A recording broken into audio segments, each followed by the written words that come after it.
I thought I'd share one of the ways that I work with nature connection with my clients.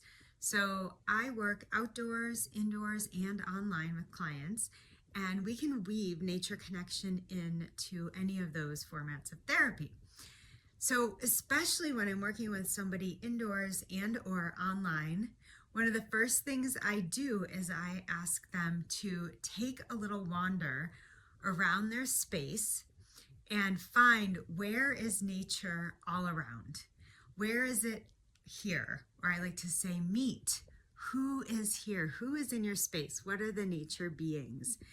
And I like to include living things, images of nature, looking out the window. So I'm going to take you on a little tour here.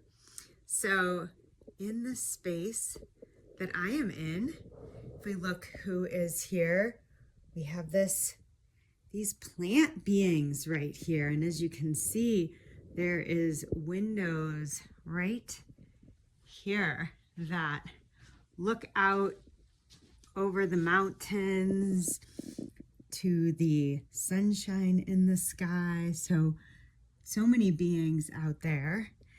And then coming around, we have more plant beings that we could hang out with, we could get to know. They're all unique in and of themselves. And if we keep moving around this space, there are images of nature right here. In fact, pressed images, pressed nature in a room divider.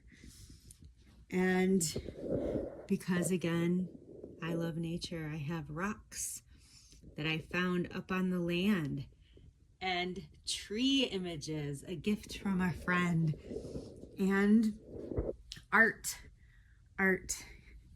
that represents nature. So as you can see, just in this little space, maybe 10 feet by 8 feet, nature is all around us. And I guarantee if your clients look, they will find it.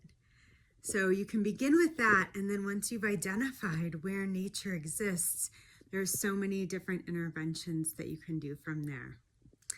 Enjoy.